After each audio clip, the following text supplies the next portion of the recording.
Monday, 6:47 a.m., Capitol Hill, Washington, D.C. Congresswoman Maria Santos sat in her office watching the sunrise paint the Capitol dome gold. 3 years in the House of Representatives, first Latina from Texas's 23rd District, youngest member of Congress at 38. Rising star. The future, they called her. Her phone buzzed with the poll numbers she'd been waiting for. Senate race. Her versus incumbent Senator Richard Walsh, 62, fourth term, old money, old guard. The numbers? Walsh 48%, Santos 46%, margin of error 3%, statistical tie, winnable. Her campaign manager, David Chen, 45, knocked and entered without waiting. That's how their relationship worked. 15-hour days, 7 days a week, no boundaries. You saw the numbers? He asked, setting down 2 coffees. Just now, we're close. Close isn't winning. We have 6 weeks until the election. Walsh is going scorched earth. Did you see his new ad? Maria hadn't. David pulled it up on his tablet. A grainy photo of Maria at a protest when she was 19. The voiceover. Maria Santos, radical activist, socialist sympathizer. Is this who you want representing Texas in the United States Senate? The photo was from a workers' rights rally. She'd been fighting for her mother's union. It was completely legitimate, but the framing made it look dangerous. It's already running in every market, David said, pacing now. Focus groups show it's moving numbers. People who were leaning Santos are getting nervous. Radical is sticking. Maria felt the familiar anger rising. It's a lie. I was fighting for workers' rights. Doesn't matter. Politics isn't about truth. It's about perception. We need to respond. Hard. What do you suggest? David sat down, leaning forward with the intensity that made him one of the best campaign strategists in the business. We have Oppo on Walsh. Solid Oppo.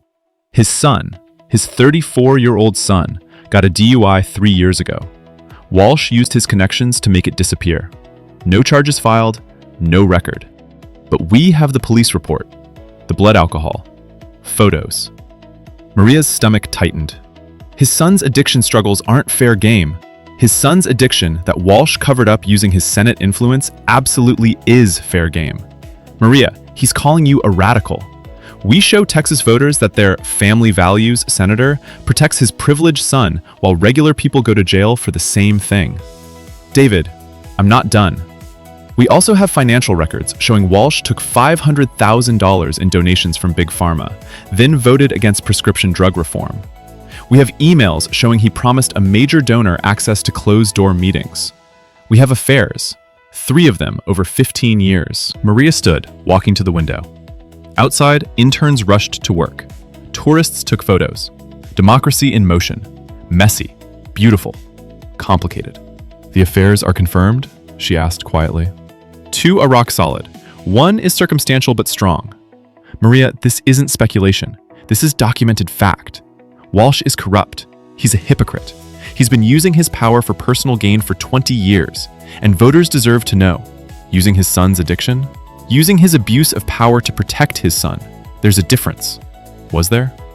Maria wasn't sure anymore. She'd gotten into politics to serve, to represent people like her mother, immigrants who worked 3 jobs, who sent money home, who believed in the American dream, even when America didn't believe in them. To fight for healthcare, education, living wages, to make the system work for people who'd been locked out. But somewhere between door-knocking in her district and debating on the House floor, politics had become about winning, about power, about the next election. And now she was being asked to destroy a man's son to win a Senate seat. What if we just respond to the radical attacks with our record, she asked. Show voters what I've actually done, bills I've passed, people I've helped. David shook his head. Soft response loses, every time. Politics is war, Maria. You don't win wars by being nice. You win by being willing to do what your opponent won't. And if that makes me like him, then you're like him, but you'll actually help people once you're in office. Isn't that better than Walsh winning and continuing to serve big pharma and billionaires? It was a compelling argument, utilitarian, the ends justifying the means. Maria had 6 hours until her campaign strategy meeting. 6 hours to decide, fight dirty and possibly win, or fight clean and probably lose. 15 years earlier, how it started. Maria Esperanza Santos grew up in Del Rio, Texas, border town, 90% Latino. Her parents, Jose and Carmen, crossed illegally in 1983, became citizens through Reagan's amnesty program, worked crushing hours to build a life. Jose landscaped. Carmen cleaned houses and worked nights at a hotel. They lived in a tiny apartment, sent money to family in Monterey, saved every penny so their 3 kids could go to college. Maria was the oldest, brilliant, driven, the one who would make it. She got a full ride to UT Austin, political science, graduated summa cum laude, worked on local campaigns, saw how the system worked, how power flowed to those who already had it, how the vulnerable got crushed. At 23, she ran for city council in her hometown, won by 12 votes, served 2 terms, then state representative at 28, congresswoman at 35. Fastest political rise in Texas history for a Latina. And every step of the way, she told herself, I'm doing this for the right reasons. For my parents, for my community, for people who have no voice. But somewhere along the way, the mission and the ambition had blurred together. She couldn't tell anymore where serving stopped and climbing started. Her mother had noticed. 6 months ago, over Sunday dinner, Carmen had looked at her and said, Mija, I see you on TV. You look like a politician now. I don't see my daughter anymore. Maria had laughed it off. Mama, I am a politician. No, Carmen had said, eyes sad. You were my daughter who wanted to help people. Now you're someone who wants to win. The words had haunted Maria for months. Present day, Monday, 2 p.m., campaign strategy meeting. Maria sat at the head of a conference table, surrounded by her team. David, her communications director, her pollster, her ad buyer, her field director. 10 people whose entire careers were riding on this race. David opened the meeting. All right, we all saw Walsh's ad calling Maria a radical. It's effective. We're seeing movement in the suburbs.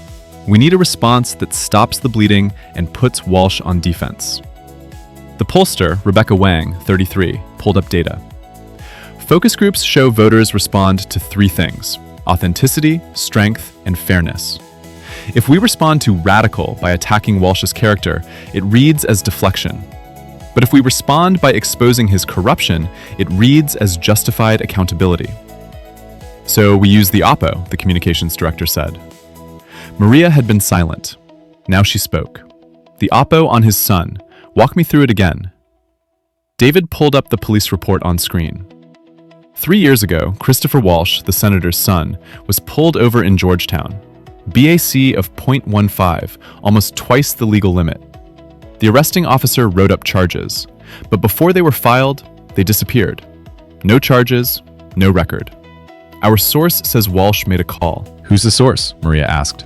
Can't say, but they're credible. Former staffer who witnessed the call. So we have hearsay about a phone call and a police report that was never filed. We have a pattern, Rebecca interjected. This isn't the only time Walsh has used his influence inappropriately. The pharma donations, the access for donors meetings, the affairs. It's all one story. Walsh believes rules don't apply to him. And his son's addiction is part of that story? Maria asked. His son's protected addiction, David corrected. Maria, Christopher Walsh got a pass because of his father's power. Meanwhile, how many young Latino men from your district are in jail right now for the exact same thing? Where was their senator protecting them? It was a good point. Frustratingly good. Maria's field director, James Torres, 29, spoke up. I'm from El Paso. I grew up with guys who got 10 years for possession. Walsh's kid drives drunk in Georgetown and walks away. That's not about addiction. That's about privilege. Maria looked around the table. Everyone was nodding. They believed this was justified. Maybe it was. What about the affairs? She asked. David switched slides. Photos, hotel receipts, travel records. 3 different women over 15 years, all staffers or lobbyists. Clear power imbalances. One of them, Stephanie Moore, is willing to go on record. Why would she do that? Because Walsh promised her a job, used her, then discarded her when she got pregnant. She had an abortion because he pressured her. She's angry. She wants people to know who he really is. Maria felt sick. If this was true, and it sounded true, Walsh was a predator. A man who'd used his power to exploit women, then abandoned them. If we don't expose this, he wins, David said quietly. And he keeps his power. Keeps voting against working families. Keeps serving the rich. Keeps protecting himself while throwing everyone else under the bus. Maria, you can win this race, but only if you're willing to fight. You're asking me to destroy him. I'm asking you to expose him. There's a difference. Maria stood, walked to the window again. Outside, the Capitol stood gleaming, symbol of democracy, of ideals, of the belief that power should serve the people. But what happened when getting power required sacrificing the very principles that power was supposed to serve? I need to think, she said. We need to decide today, David pressed. The ad drops Wednesday. If we're doing this, we need 48 hours to produce it. Then I'll decide by tonight. Meeting adjourned. They filed out, leaving Maria alone with the choice. That evening, dinner with her mother. Maria drove to her mother's small house in Arlington. The same house Carmen and Jose had bought 30 years ago. Modest, proud, home. Carmen answered the door, smiled, pulled Maria into a crushing hug. Mija, you're too skinny. Come, I made pozole. They sat at the kitchen table, the same table where Maria had done homework, where they'd celebrated every graduation, where Jose had sat before cancer took him 5 years ago. Carmen ladled soup into bowls, watching her daughter with knowing eyes. Something's wrong, she said, not a question. Maria tried to deflect. Just campaign stress. We're in the final stretch. The polls? Tied. We can win, but it's going to be ugly. Carmen set down her spoon. How ugly? Maria told her. The Oppo research. Walsh's son. The affairs. The choice. Use it and probably win, or don't and probably lose. Carmen listened without interrupting. When Maria finished, she was quiet for a long moment. What would your father say? Carmen finally asked. Maria knew exactly what Jose would say. He'd said it 1,000 times. Mija, nunca vendas tu alma por ganar. El éxito sin honor no vale nada. Never sell your soul to win. Success without honor is worth nothing. He'd say don't do it, Maria admitted. And what does your heart say? My heart says I didn't get into politics to destroy people. But my head says, if I don't win, I can't help anyone. Walsh will keep his seat, keep hurting people, and all my idealism won't change that. Carmen reached across the table, took her daughter's hands. Mija, do you remember why you ran for city council? What made you want to serve? Maria thought back. She was 23. Her mother's union was fighting for basic healthcare benefits. The city council had voted against it, siding with business interests. Maria had gone to the meeting, watched working people beg for dignity, watched politicians ignore them. She'd decided then, someone needs to fight for us. If no one else will, I will. I wanted to represent people who didn't have power, Maria said. And now you have power. The question is, what kind of person will you be with it? Will you be like the politicians who ignored your mother, who used power to serve themselves? Or will you be different? But mama, if you lose with your honor intact, you can run again. You can keep fighting. But if you win by becoming like them, what have you really won? The seat? Yes, but at what cost? Maria felt tears coming. I'm so tired of losing, mama, of being the idealist who gets crushed by people willing to fight dirty. I know, mija, but being tired doesn't change what's right. Your father and I came to this country with nothing. No money, no papers, no power. But we had our dignity. We had our honor. And we raised you to know, those things matter more than winning. They ate in silence for a while. Then, Carmen asked the question Maria had been avoiding. If you use this information, if you destroy this man to win, will you be able to look at yourself in the mirror?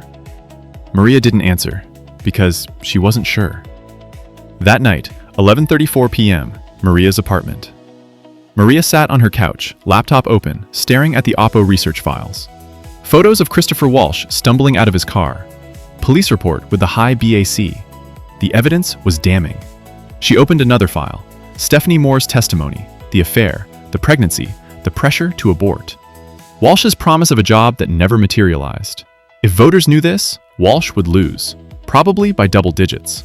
Maria would win, would become Senator Santos, would have the power to pass legislation, to help millions, to actually make the change she'd been fighting for. All it would cost was using a man's son against him, exposing affairs, destroying reputations, for the greater good. She thought about her mother's question. Will you be able to look at yourself in the mirror?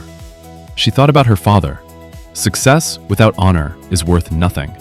She thought about the people in her district who needed her to win, who needed healthcare, education, immigration reform, who needed her in the Senate.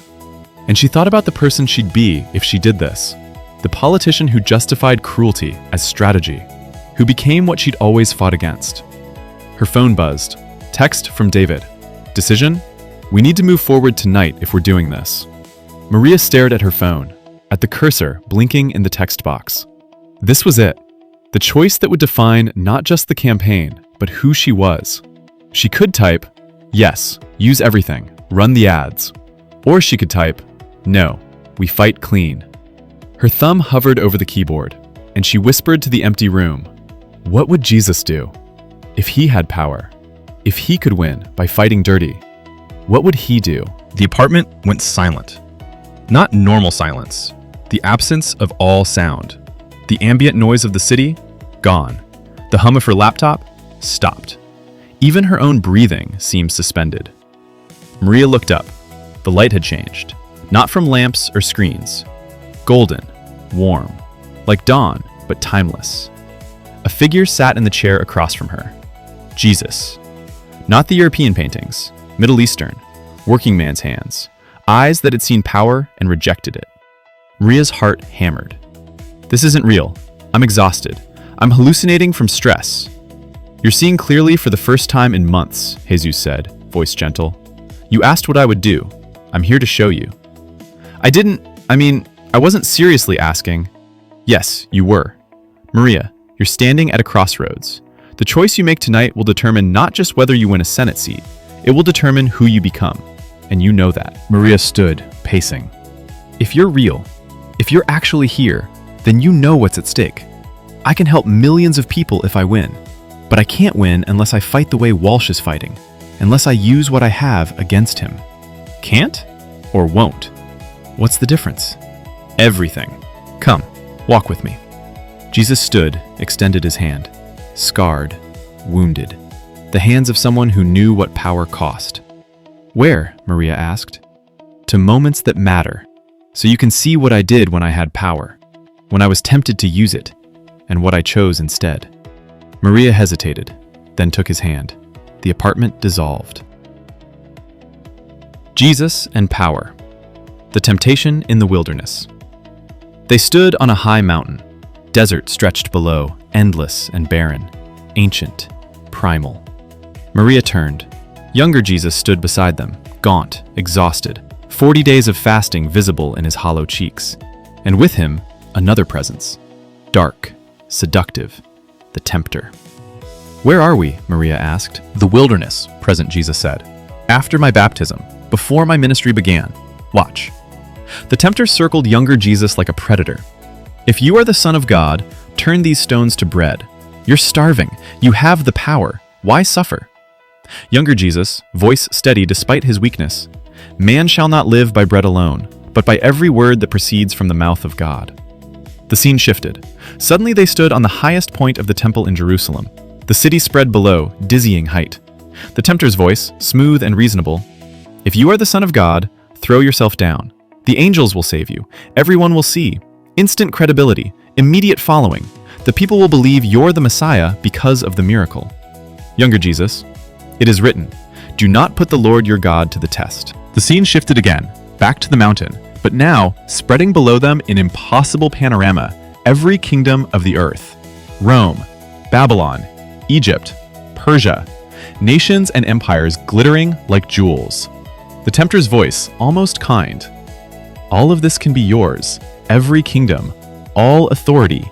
You could rule the world, end suffering, establish justice, make everything right. All you have to do is bow down, just once, a small compromise for infinite good. Younger Jesus turned, voice like iron. Away from me, Satan, for it is written, worship the Lord your God and serve him only. The tempter vanished. Angels appeared, ministering to Jesus.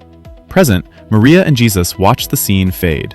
He offered you all the kingdoms, Maria said slowly. All political power. You could have ruled the world. Yes. You could have ended corruption, established perfect justice, helped everyone. Perhaps, for a while. Then why didn't you take it? Jesus turned to her. Because power obtained through compromise is already corrupted. Because the means shape the ends.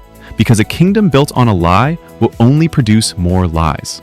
But you would have helped people, would I? Or would I have become another ruler, using power for my own purposes, no matter how noble I claimed those purposes to be?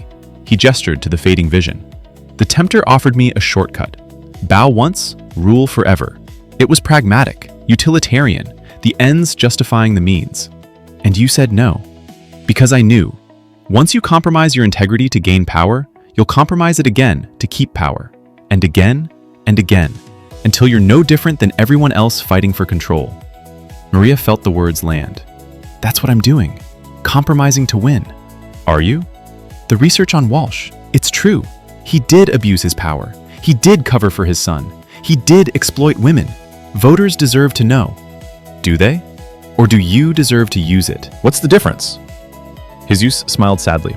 Maria, if voters need to know, release the information without framing it as an attack. Give it to journalists. Let them investigate and report. But you're not doing that. You're planning to weaponize a man's son, his affairs, his mistakes, not because voters need to know, but because you need to win. Maria felt defensive. He's attacking me, calling me a radical. And that's a lie, a distortion. Are you going to fight lies with truth or with bigger lies? It's not a lie if it's true. No, but it's cruelty. Maria, there's a difference between exposing corruption and destroying a person. Walsh has done wrong. His record speaks for itself. But his son? His affairs? Those aren't about the voters. Those are about humiliation, punishment, making him suffer so you can win. Maria sank down, head in her hands. Then how do I win? Tell me. How do I beat someone who'll do anything when I'm limiting myself? Maybe you don't. Maybe you lose. But you lose with your soul intact. That's not good enough. People are counting on me. People are always counting on us. That's the trap of power, Maria. We tell ourselves, I have to win, because if I don't, people will suffer. So we compromise, just once, just this time, for the greater good. And then we win, and we have power, and we discover power always demands more compromises. So you're saying I should just let Walsh win? Let him keep hurting people? I'm saying fight him on the issues, challenge his record, expose his votes, show people the truth about his politics, but leave his personal life out of it. Don't destroy his family to build your career. Even if that means I lose? Even then, because Maria, who you become matters more than what you achieve. Pilate and Jesus. The scene shifted. They stood in Pilate's palace, early morning. The Roman governor sat on his judgment seat, looking down at Jesus, bloodied, beaten, silent. Pilate, frustrated and fascinated. Don't you realize I have power to free you or crucify you? Younger Jesus, voice calm despite his wounds. You would have no power over me unless it had been given you from above. Pilate stood, pacing. Why won't you defend yourself? Say something. I can save you if you just give me a reason. Silence. Pilate, these people want me to kill you. They're shouting for your crucifixion. I could stop it, but you have to help me. Claim your kingdom. Tell them who you are. Use your influence. More silence. Pilate, voice rising. You're a fool. You have followers, power. You could fight this. Why won't you fight? Younger Jesus finally spoke. My kingdom is not of this world. If it were, my servants would fight, but my kingdom is from another place. Pilate stared at him, uncomprehending. Then, disgusted, he washed his hands in a basin. Symbolic. Cowardly. I find no basis for a charge against him. But you want him dead, so take him. Crucify him yourselves. Present Jesus and Maria watched Pilate walk away. He had power, Maria said. Pilate could have freed you. Yes. But he chose his career, his reputation, his relationship with Rome over justice. Yes. And you could have defended yourself, could have called your followers to fight, could have used your influence. I could have. But that would have made me a political revolutionary, not the Messiah. Would have won me earthly power and lost me divine purpose. Maria was quiet, processing. Pilate was afraid, Jesus continued. Afraid of the crowd, afraid of Rome, afraid of losing his position. So he did what powerful people always do. He sacrificed the innocent to protect himself. I'm not Pilate, Maria said. Aren't you? You're about to sacrifice Walsh's son, who's struggling with addiction, to protect your campaign. Tell me how that's different. Walsh is guilty. Pilate killed an innocent man. Walsh is guilty of political corruption. His son is guilty of being human. Maria, you're planning to punish the son for the father's sins. How is that justice? Maria had no answer. Jesus cleanses the temple. The scene shifted again. The temple courts in Jerusalem. Chaos. Money changers shouting. Merchants selling animals for sacrifice. The holy place turned into a marketplace. Younger Jesus walked through, watching. His face changed, not anger exactly, righteous fury. He began overturning tables. Coins scattered. Doves flew free. The merchants scrambled. It is written, "My house shall be called a house of prayer, but you have made it a den of thieves." The religious leaders rushed over, outraged. By what authority do you do this? Who gave you permission? Younger Jesus faced them. I tell you the truth. The tax collectors and prostitutes are entering the kingdom of God ahead of you, because they believed John, but you did not. The leaders sputtered, but Jesus wasn't done. You travel over land and sea to make a single convert, and when he becomes one, you make him twice as much a son of hell as yourselves. You clean the outside of the cup, but inside you are full of greed and self-indulgence. You are like whitewashed tombs, beautiful on the outside, but inside full of dead men's bones. Devastating, brutal, public, but, and this was crucial, specific, about their actions, their hypocrisy, their abuse of power within the religious system. Not about their families, not about their personal lives, about their corruption of what was meant to be holy. Present Maria and Jesus watched the religious leaders retreat, furious and humiliated. You didn't hold back, Maria observed. No. When power corrupts what's meant to be sacred, silence is complicity. So I should expose Walsh. His political corruption? Yes. His votes? Yes. His abuse of power? Absolutely. But Maria, notice what I didn't do. I didn't expose their personal lives, didn't attack their families, didn't dig up their private sins to destroy them publicly. I confronted their public hypocrisy because it was hurting people. Walsh's cover-up for his son is public corruption. Is it? Or is it a father protecting his child? Which part are you actually angry about? The abuse of power, or that he has power you want? Maria flinched. That's not fair. Isn't it? Maria, be honest. If Walsh's son had gotten treatment, if the charges had been handled appropriately, would you care? Or are you only interested because you can use it as a weapon? She wanted to argue, but Jesus' eyes held hers, and she couldn't lie to him. I want to win, she admitted quietly. I know, but at what cost? Rich young ruler. Another shift. A dusty road. Younger Jesus walking with his disciples. A wealthy young man ran up, fell at his feet. Good teacher, what must I do to inherit eternal life? Jesus smiled. Why do you call me good? No one is good except God alone. You know the commandments. I've kept all these since I was a boy. Jesus looked at him with love. Maria could see it. Genuine affection. Then Jesus said, one thing you lack. Go, sell everything you have and give to the poor. Then come, follow me. The young man's face fell. He walked away slowly, shoulders slumped. Jesus watched him go, sadness evident. How hard it is for the rich to enter the kingdom of God. Peter, confused. Then who can be saved? With man, this is impossible, but with God, all things are possible. Present Jesus turned to Maria. Do you see? That young man wasn't evil. He'd kept the commandments. He was sincere, but he loved his wealth more than he loved the kingdom. He couldn't give it up, even when invited to something greater. I'm not wealthy, Maria protested. No, but you love power, political power, the chance to make change. And you're being asked, will you compromise your integrity to get it? Will you sacrifice who you are for what you want to achieve?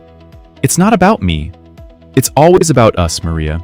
We tell ourselves it's about serving others, about the greater good, but underneath, it's about our ambition, our desire to matter, to win, to have control.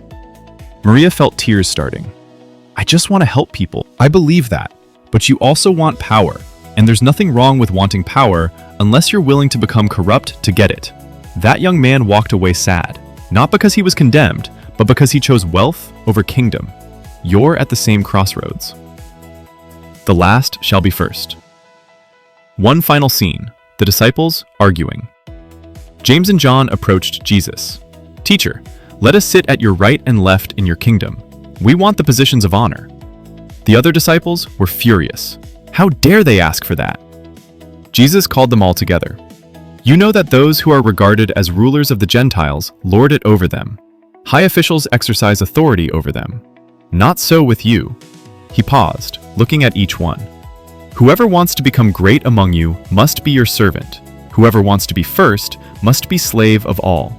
For even the Son of Man did not come to be served, but to serve, and to give his life as a ransom for many." Present Jesus and Maria stood alone now. The scenes dissolved. They wanted power, Jesus said. Position, honor.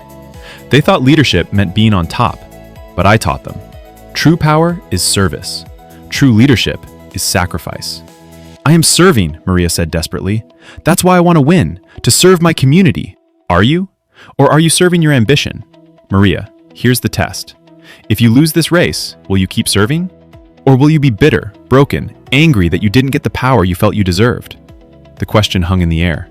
"I don't know," she admitted. "Then you're not ready for power. Not yet. Because power in the hands of someone who needs it to feel valuable is dangerous. Power in the hands of someone willing to sacrifice it for principle? That's transformative." The final question. They stood in that timeless place again, Maria and Jesus face to face. "What are you asking me to do?" she said, voice breaking. "Walk away? Give up?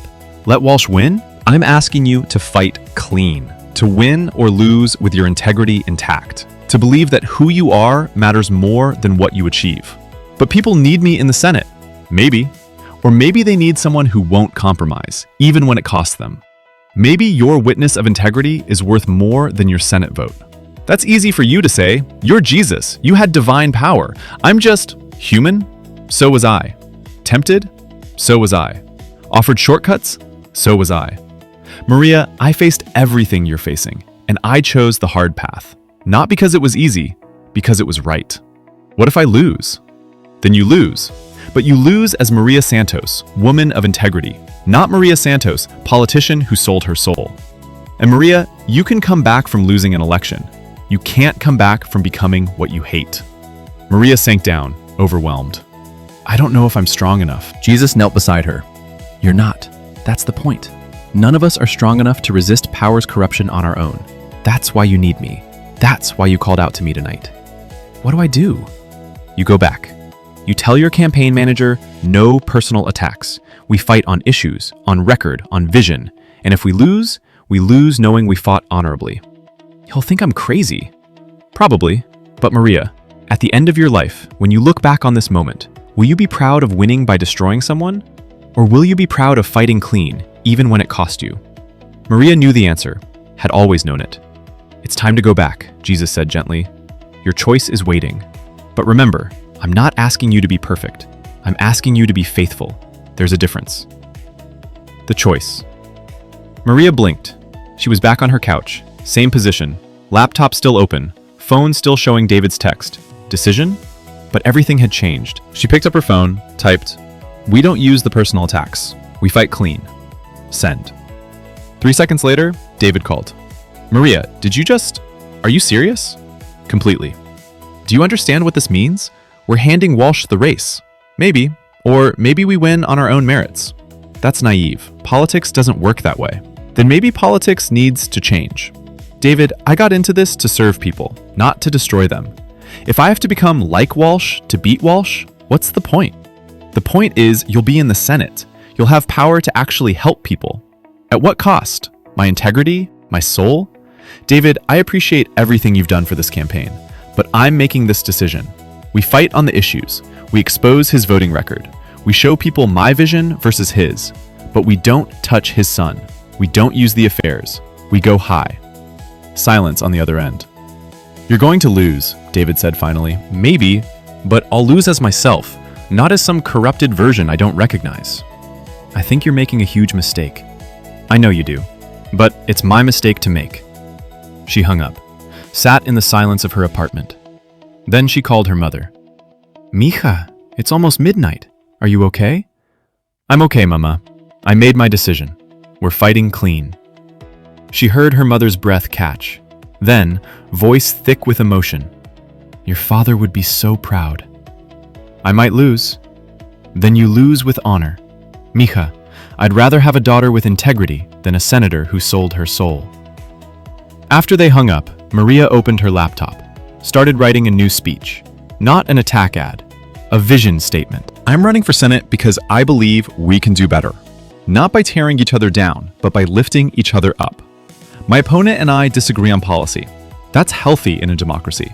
But I won't attack his family, won't exploit his personal struggles, won't win by destroying him. Because the means matter as much as the ends, and Texas deserves leaders who understand that. It was risky, unconventional, probably political suicide, but it was honest.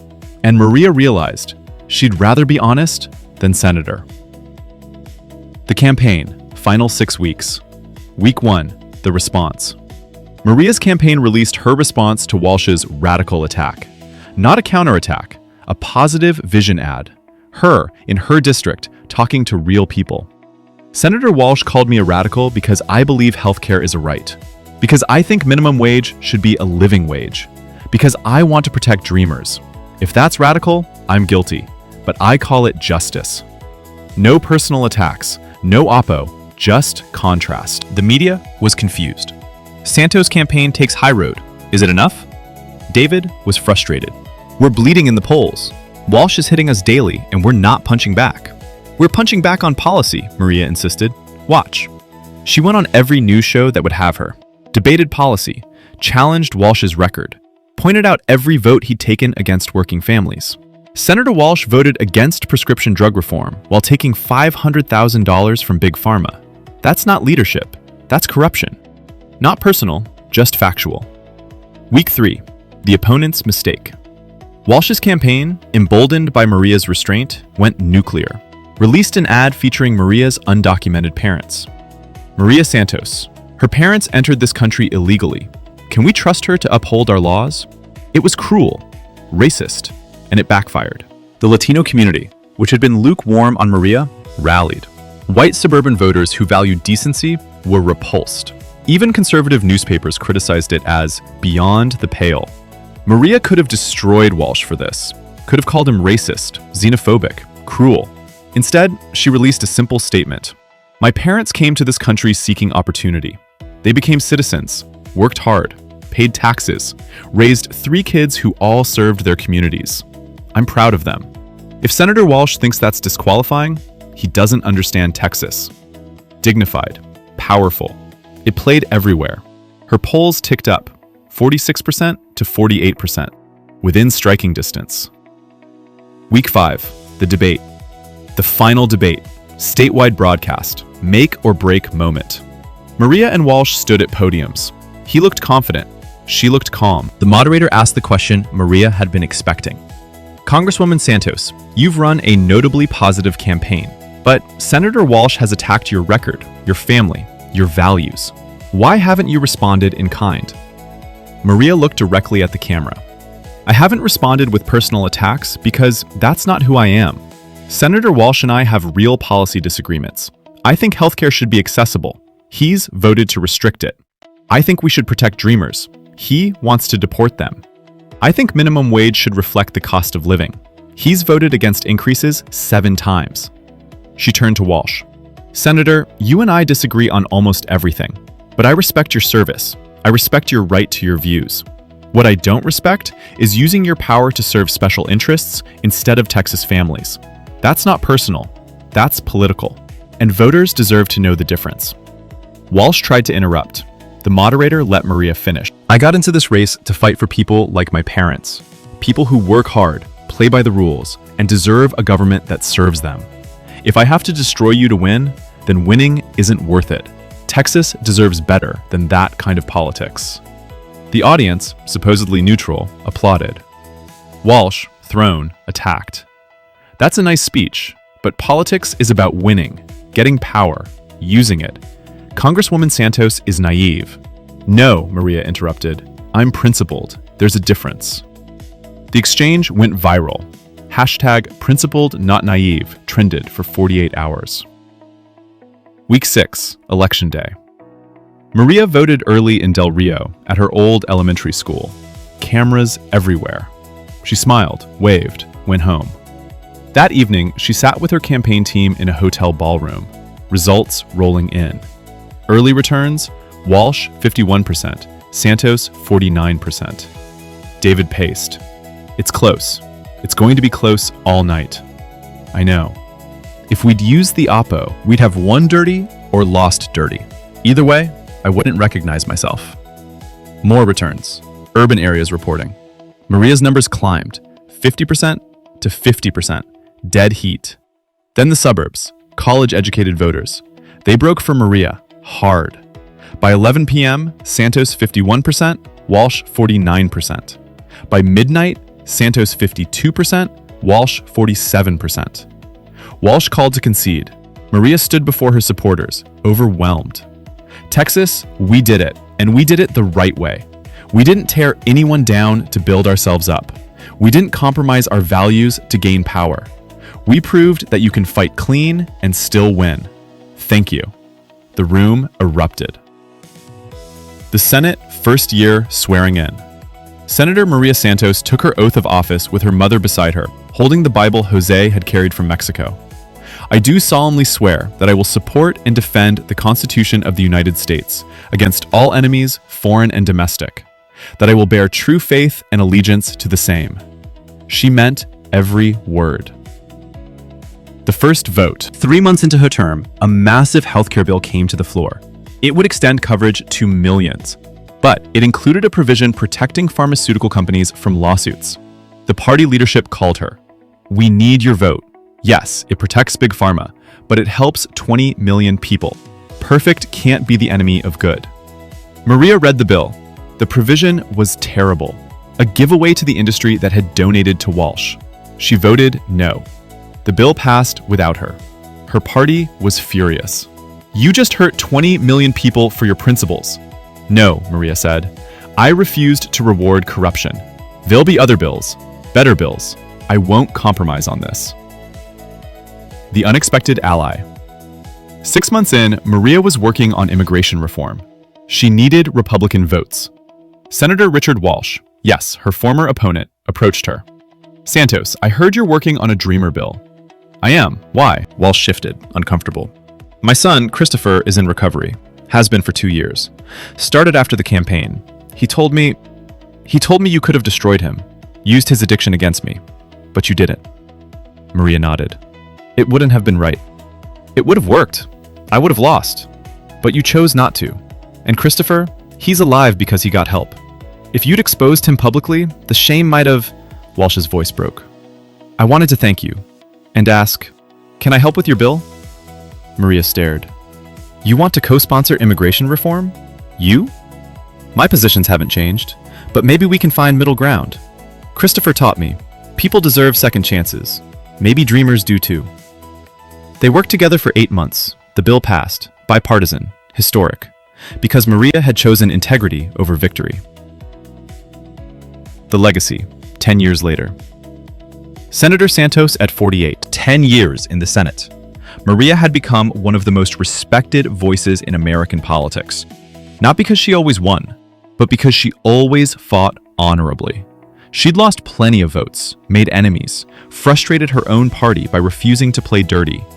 But she'd also changed the culture. Other politicians, inspired by her example, started running positive campaigns. Going Santos became shorthand for refusing negative attacks. She was in her office when the president called.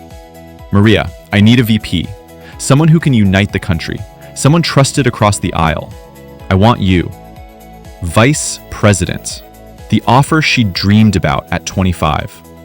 Mr. President, I'm honored, but I need to know, what compromises will you ask me to make? What do you mean? Every administration makes deals, compromises principles for political wins. I need to know, if I disagree with you, will you let me say so publicly? Or will you ask me to fall in line? The president was quiet. Maria, I can't promise we'll agree on everything. I'm not asking for agreement. I'm asking for integrity. I won't be a silent VP. I won't pretend to support something I don't. If you need someone who'll always toe the line, I'm not your person. And if I say yes, that you can disagree publicly, then I'm in. The president laughed. You know, most politicians would just take the offer. I'm not most politicians. No, you're not. That's why I want you. 20 years later, the memoir. At 58, former Vice President Maria Santos published her memoir, The Long Road, Politics, Principle, and the Power of No. The opening chapter detailed the 2024 Senate race, the choice she'd made, the oppo she'd refused to use. I was 38 years old and convinced I needed to win at any cost. But that night, I asked myself, what would Jesus do? And I realized he'd lose with integrity before he'd win through corruption.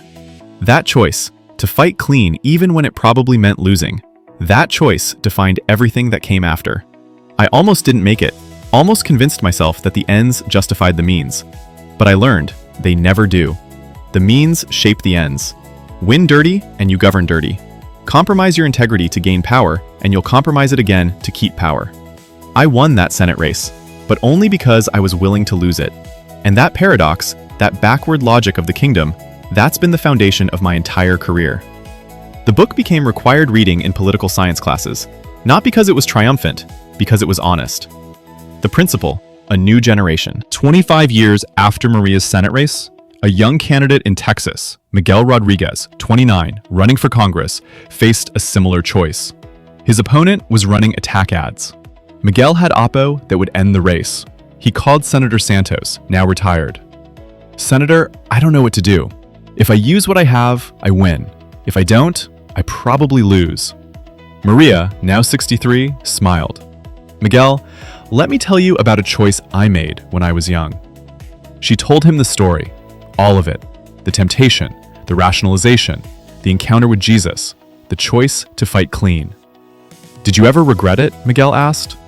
Only once, the night before the election, when I thought I'd lose. But the next morning, win or lose, I could look at myself in the mirror.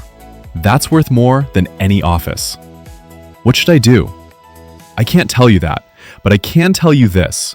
Who you become matters more than what you achieve. Power without integrity is just tyranny with better PR. Miguel was quiet. Then, I'm going to fight clean. Good, then you've already won, regardless of the election results. In a world obsessed with winning, Jesus asks, at what cost? The tempter showed him all the kingdoms of the world. This can all be yours. Just bow down, just once. Jesus said no, not because he didn't want to help people, not because he didn't care about justice, but because he knew power obtained through compromise is already corrupted. The means shape the ends. Win dirty, and you govern dirty. Compromise your integrity to gain power, and you'll compromise it again to keep power. Maria Santos stood at that crossroads. She could destroy her opponent, use his son against him, exploit his affairs, win the Senate seat. Or she could fight clean, risk losing, trust that integrity matters more than victory. She chose the hard path, not because it was easy, because it was right.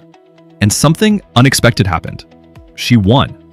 Not because good always triumphs, but because sometimes, just sometimes, doing the right thing is also the strategic thing. But here's what matters more. She would have made the same choice even if she'd lost, because her identity wasn't Senator Santos. It was Maria Santos, woman of integrity. And that's an identity no election can take away. Jesus didn't come to accumulate power. He came to serve. Didn't come to be served. Came to give his life. That's the paradox of the kingdom. The last shall be first. The servant is the greatest. The one willing to lose power is the one who truly has it. If you're facing a choice today, if you're being asked to compromise your integrity for success, to do something wrong to achieve something right, remember, you can't build the kingdom on the devil's terms.